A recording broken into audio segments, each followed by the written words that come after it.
இன் திருவள்ளுவர் யாத்த அந்த திருக்குறளில் இன்பத்துப்பாலில் ஒரு குறள், அழகான குறள்.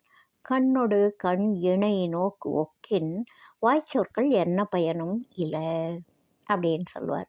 அது கண்ணோடு கண்ணு பேச ஆரம்பித்தா வாய்ச்சொல்லுக்கு வேலை இல்லை அப்படின்னு அர்த்தம்.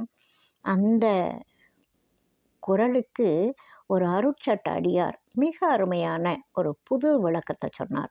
பாலகவி சுவாமிகள்னு பேர். கண்ணோடு அப்படின்னு ஒருமையில் சொல்லியிருக்காரு. கண் இணை நோக்கு அப்படின்னு பன்மையில் 2 கண்ணையும் சொல்லியிருக்காரு.